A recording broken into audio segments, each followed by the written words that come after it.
Jessica Lynn Gallagher lahir pada tanggal 8 Mei 1982 di Austin, Texas, Amerika Serikat. Dia adalah gadis yang hangat, ramah, dan mudah bergaul. Sejak SMA, Jessica memiliki impian untuk menjadi seorang guru. Dan untuk mewujudkan impiannya, dia mendaftar di Texas State University, di mana dia berhasil memperoleh gelar sarjana sains. Setelahnya, Jessica memutuskan untuk melanjutkan pendidikannya dan mendapatkan gelar master. Pada saat yang bersamaan, dia mengambil pekerjaan sebagai asisten guru di sekolah dasar. Selain itu, dia juga bekerja paruh waktu di toko kelontong.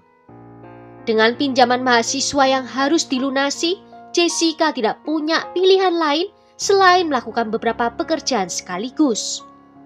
Jessica yakin bahwa semua kerja kerasnya pada akhirnya akan membuahkan hasil dan dia bertekad untuk mewujudkannya. Pada tanggal 7 September 2009, Jessica mendapatkan hari libur sehingga dia menghabiskan harinya dengan teman-teman dan juga sepupunya yang bernama Melanie. Dan ketika malam berakhir, Jessica mengantarkan pulang satu persatu temannya. Melanie adalah orang terakhir yang dia antar.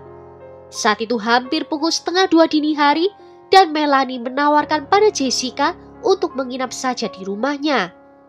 Tetapi Jessica menolak, mengatakan kalau dia memiliki shift awal di toko kelontong dan perlu mampir untuk membeli makanan anjingnya. Di pagi harinya, Melanie mendapatkan telepon dari salah satu rekan kerja Jessica yang memberitahu bahwa Jessica tidak muncul bekerja. Hal ini cukup aneh karena Jessica tidak pernah membolos kerja tanpa alasan. Ditambah, pada saat itu dia baru saja dipromosikan menjadi manajer toko. Melanie mulai merasa khawatir dan menelpon beberapa temannya, tetapi tidak satu pun dari mereka yang mendengar kabar dari Jessica di pagi hari itu. Lalu, Melanie menghubungi sepupunya yang lain yang bernama John yang bekerja sebagai seorang polisi. John dan Jessica berbagi apartemen, namun John tidak memperhatikan apakah Jessica pulang dan tidak memeriksa kamarnya sebelum dia berangkat bekerja. Karena merasa khawatir, John segera pulang untuk memeriksa, tetapi Jessica tidak dapat ditemukannya.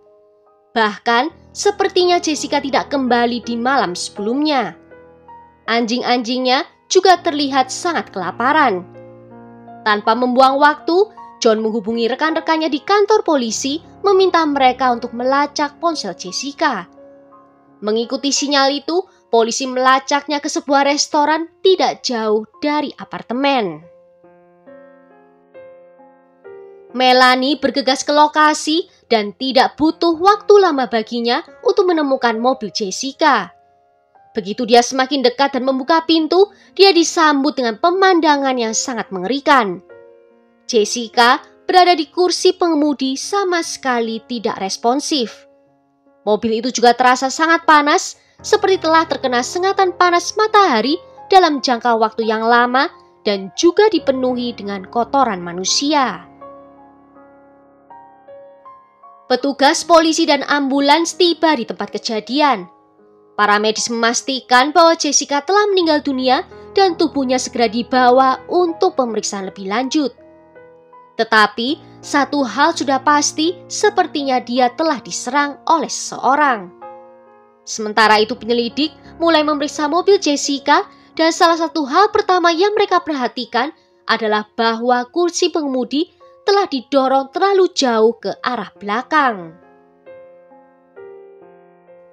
Di dalam mobil, mereka juga menemukan bahwa kunci, dompet, dan kartu kredit Jessica hilang. Di kursi belakang, mereka juga menemukan adanya sekantong makanan anjing yang menunjukkan bahwa Jessica masih sempat membeli makanan untuk anjingnya sebelum dia diserang oleh seseorang. Kemudian detektif pergi ke sebuah restoran di dekat mobil Jessica ditemukan. Salah seorang karyawan di sana mengatakan kepada penyelidik bahwa ketika dia tiba di tempat kerja di pagi hari itu, dia melihat mobil Jessica. Tetapi pada saat itu, Jessica masih dalam keadaan hidup. Namun menurut saksi ini, Jessica sedang duduk di dalam mobilnya tanpa pakaian sama sekali dan bertingkah aneh. Hampir seperti sedang di bawah pengaruh obat. Dan beberapa saat kemudian, dia melihat Jessica sedang duduk di samping mobilnya dengan telah mengenakan kembali pakaiannya. Tetapi Jessica masih bertingkah aneh, hanya duduk-duduk di sana sambil menyisir rambutnya dengan tangannya. Saat ketiga kalinya karyawan itu keluar, Jessica telah kembali ke dalam mobilnya, berbicara sendiri dan membuat gerakan tangan yang aneh. Polisi menemukan beberapa saksi lagi yang telah melihat Jessica masih hidup di pagi hari itu. Tetapi meskipun melihat perilakunya yang tidak biasa, tidak ada satu orang pun yang meminta bantuan atau bahkan memeriksa untuk melihat apakah dia baik-baik saja. Setelah berbicara dengan para saksi, detektif kembali ke Melanie dan bertanya apakah Jessica mungkin berada di bawah pengaruh alkohol atau sesuatu yang lebih kuat. Melanie bersikeras bahwa Jessica benar-benar sadar di malam itu. Oleh karena itu, dia yang bertanggung jawab untuk mengantar semua orang pulang. Melanie juga bersikeras bahwa Jessica tidak pernah menyentuh obat terlarang dalam hidupnya. Tidak ada yang masuk akal bagi para penyelidik, tetapi segera mereka menemukan kemungkinan penjelasan untuk apa yang telah terjadi. Pemeriksa medis menemukan tanda-tanda pencekikan pada tubuh Jessica. Tanda yang ditinggalkan berupa bekas kedua tangan dan bekas tali seperti ikat pinggang, dan tubuh Jessica juga dipenuhi memar dan goresan seperti telah diserang dengan serius. Menurut dokter yang melakukan otopsi, Jessica dinyatakan telah mengalami pelecehan seksual. Dia mengalami cedera di otak akibat pencekikan dan serangan panas karena berada di dalam mobil yang dijemur dengan pintu dan jendela tertutup yang akhirnya menyebabkan kematiannya. Hal ini menjelaskan perilakunya yang aneh, mengapa dia tampak bingung dan tidak pernah meminta bantuan. Kemungkinan besar Jessica sangat tidak sadar sehingga dia bahkan tidak menyadari apa yang terjadi padanya. Laporan toksikologi mendukung apa yang dikatakan oleh Melanie, tidak ada alkohol atau narkoba dalam sistem tubuhnya. Penyelidik berfokus untuk menemukan rekaman CCTV, tetapi tidak ada kamera di dekat tempat parkir tempat mobil Jessica berada. Mereka coba mencari di Walmart tempat Jessica membeli makanan untuk anjingnya. Dan penyelidik memperoleh rekaman keamanan toko itu, dan di sanalah terlihat Jessica masuk ke tempat parkir dan berjalan masuk. Dia sendirian dan tampak baik-baik saja. Dia langsung menuju lorong makanan hewan, mengambil sebungkus besar dan menuju kasir. Semuanya masih tampak normal. Tetapi kemudian saat dia berjalan keluar dari toko, detektif melihat sesuatu yang menarik. Seorang pria terlihat mengikuti Jessica keluar. Setelah meninjau lebih banyak rekaman, detektif melihat bahwa pria itu telah tiba di Walmart beberapa menit sebelum Jessica tiba. Saat memeriksa kamera pintu masuk, detektif melihat pria itu berjalan tepat di belakang Jessica dan dia jelas sedang terburu-buru. Tetapi kemudian mereka menemukan satu masalah. Mobil Jessica diparkir tepat di belakang pohon besar yang sepenuhnya menghalangi pandangan dari kamera. Namun terlihat pria itu berjalan menuju ke mobil Jessica, menghilang di balik pohon namun tidak pernah kembali keluar. Dan 2 menit kemudian, mobil Jessica terlihat keluar dari tempat parkir. Pada titik ini, penyelidik hampir yakin kalau pria itu terlibat langsung dalam pembunuhan Jessica. Penyelidik lalu melakukan pemeriksaan aktivitas kartu kredit dari Jessica yang hilang. Mereka memeriksa akunnya untuk aktivitas terbaru dan saat itulah mereka menemukan sebuah petunjuk, di mana kartunya telah digunakan di pom bensin sekitar 20 menit setelah mobilnya ditinggalkan di tempat parkir restoran. Penyelidik melihat rekaman pengawasan dari pom bensin dan segera melihat truk pick-up warna merah yang dikendarai oleh tersangka. Ketika mereka memeriksa kamera di dekat kasir, kecurigaan mereka terkonfirmasi kalau itu adalah pria yang sama. Sekarang mereka punya bukti bahwa pria itu memiliki kartu kredit Jessica dan itu membuatnya tampak semakin bersalah. Polisi merilis rekaman tersangka dan mobilnya ke berita dan meminta informasi apapun kepada publik tentang pria ini. Sementara itu, penyelidik terus mencari lebih banyak bukti, tetapi mereka tidak dapat menemukan petunjuk lain. Hari berlalu tanpa terobosan sampai mereka mendapatkan telepon dari seorang wanita yang mengatakan bahwa pria dalam rekaman itu sangatlah mirip dengan sahabat dari tunangannya. Pria itu bernama Crispin Harmel yang berusia 29 tahun.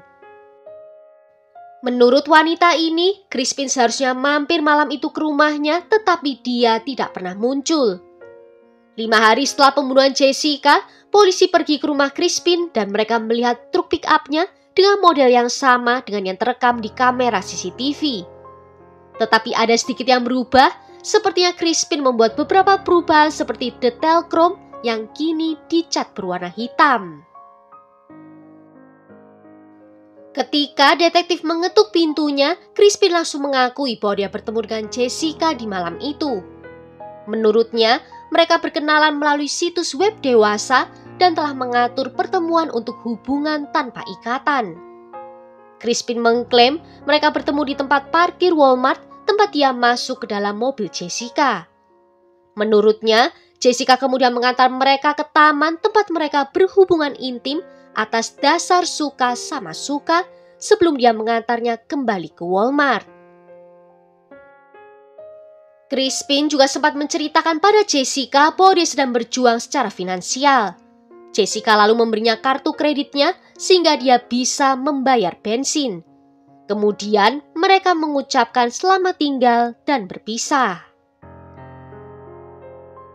Namun keesokan harinya ketika dia melihat laporan berita tentang kematian Jessica, Crispin mengatakan dia menjadi panik dan takut akan dituduh. Dia lalu membuang kartu kredit dan mengecat ulang bagian-bagian dari truknya. Meskipun Crispin menceritakan kisah ini dengan percaya diri, penyelidik tahu kalau itu hanyalah kebohongan saja. Hal itu tampak seperti usaha putus asa untuk menghindari tanggung jawab. Rekaman CCTV saja sudah cukup untuk menghancurkan versi kisahnya, di mana rekaman itu menceritakan kisah yang berbeda.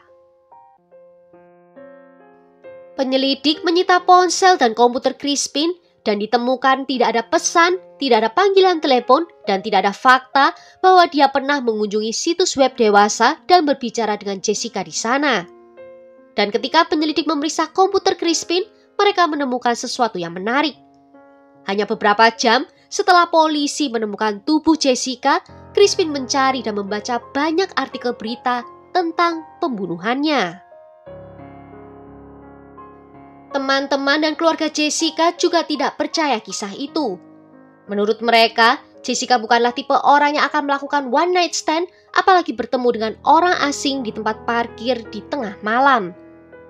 Bahkan di malam itu, Jessica sudah memberitahu temannya bahwa dia perlu tidur sebelum shift paginya dan dia masih harus memberi makan anjingnya. Sehingga tidak mungkin dia pergi keluar hanya untuk kencan rahasia larut malam. Berdasarkan rekaman pengawasan, detektif mencoba membuat kronologi kejadian. Crispin kemungkinan melihat Jessica di dalam Walmart dan menargetkannya. Dia lalu mengikutinya ke mobilnya, masuk ke dalam dan menggunakan ancaman untuk mencegahnya berteriak atau melawan. Crispin lalu memaksanya untuk pergi ke taman terdekat di mana dia menyerangnya, mencekiknya dan mencuri barang berharganya sebelum kembali ke tempat parkir Walmart. Ketika polisi menanyai Crispin dengan versi kejadian ini, dia berhenti menjawab pertanyaan dan meminta pengacara. Meskipun ada bukti kuat terhadap Crispin, penyelidik menghadapi tantangan serius yang dapat membahayakan seluruh kasus. Fakta bahwa Jessica masih hidup selama beberapa jam setelah serangan itu menciptakan rintangan hukum yang sangat besar. Penyebab resmi kematian tercatat sebagai pencekikan.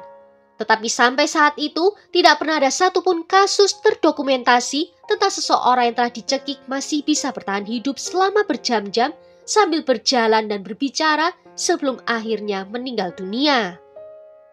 Karena banyak saksi yang melihat Jessica hidup, jaksa tidak yakin bahwa juri akan memberikan vonis bersalah. Satu-satunya hal yang benar-benar dapat menutup kasus ini adalah pengakuan dari Crispin sendiri. Tetapi Crispin menolak untuk mengakui apapun. Penyelidik menemukan diri mereka dalam situasi yang sangat sulit. Untuk memperkuat kasus, mereka memerlukan bukti lagi. Penyelidik menggeledah mobil Jessica untuk mencari bukti tambahan, tetapi mereka tidak menemukan apapun. Tidak ada sidik jari, tidak ada DNA, tidak ada yang dapat secara langsung menghubungkan Crispin dengan kejahatan yang terjadi. Jaksa lalu menemukan sebuah solusi. Sementara mereka mendakwanya dengan perusakan barang bukti sehubungan dengan kasus Jessica. Seperti yang telah diketahui, Crispin telah mengakui telah membuang kartu kreditnya dan mengecat ulang truknya. Keduanya merupakan upaya yang jelas untuk menutupi jejaknya. Setidaknya mereka memiliki cukup bukti untuk bisa menahannya bertanggung jawab atas beberapa kejahatan. Sementara itu, mereka terus bekerja untuk bisa membangun kasus yang lebih kuat. Pada bulan Mei tahun 2010, Crispin mengaku bersalah dan dijatuhi hukuman 10 tahun penjara karena merusak barang bukti. Tetapi penyelidik tidak berniat untuk menyerah. Mereka bertekad untuk bisa mendapatkan keadilan penuh bagi Jessica. Dan untuk melakukan itu, mereka membutuhkan bukti ilmiah yang kuat. Pada tahun 2013, mereka menemukan sebuah artikel ilmiah yang mengubah segalanya. Artikel ini menjelaskan kasus-kasus di mana pencekikan tidak langsung mengakibatkan kematian seperti yang biasanya terjadi. Sebaliknya, hal itu memicu sesuatu yang dikenal sebagai sindrom kematian tertunda, yaitu suatu kondisi di mana korban menderita kerusakan otak yang menyebabkan kebingungan, disorientasi, dan ketidakmampuan untuk mencari pertolongan. Dan semua hal dalam artikel ini sangatlah cocok dengan perilaku Jessica setelah serangan itu terjadi. Artikel ini juga mendukung kesimpulan dari pemeriksa medis awal bahwa Jessica kemungkinan menderita cedera otak yang membuatnya tidak menyadari kondisinya sampai terlambat. Penyelidik segera menghubungi penulis artikel ini dan mulai membangun kasus. Dan pada bulan Mei tahun 2014, Crispin secara resmi ditangkap karena pembunuhan, tetapi dia terus bersikeras tidak bersalah. Selama persidangan, pengacara pembela Crispin berfokus pada satu poin penting, yaitu tidak ada bukti DNA yang menghubungkan Crispin dengan kejahatan tersebut. Namun jaksa berpendapat bahwa Jessica telah melawan selama serangan itu dan kemungkinan mencakar penyerangnya yang seharusnya meninggalkan jejak DNA di bawah kuku jarinya. Namun, ahli forensik menunjukkan faktor penting saat Jessica menghabiskan waktu berjam-jam di dalam mobilnya terperangkap dalam panas yang sangat ekstrim.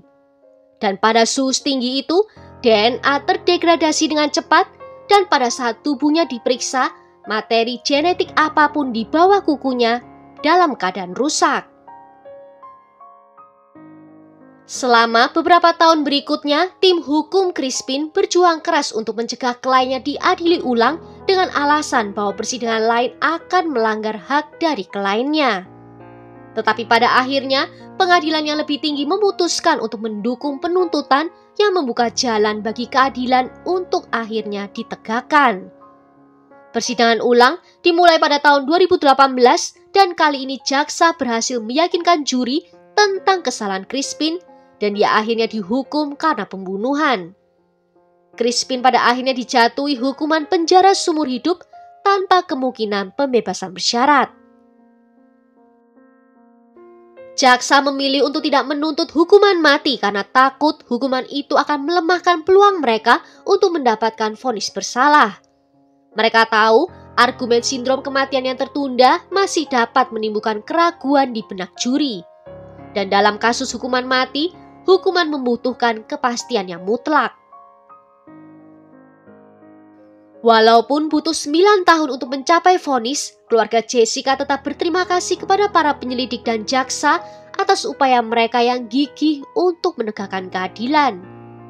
Sebelum vonis dijatuhkan, mereka berharap hukuman itu akan memberi mereka kelegaan, tetapi pada kenyataannya tidak ada hukuman untuk Crispin yang benar-benar dapat meringankan rasa sakit mereka. Well, sampai di sini dulu kisahnya. Tulis ya pendapat kalian tentang kasus ini di kolom komentar. Jika ada yang mau request kasus, juga bisa menuliskannya di bawah.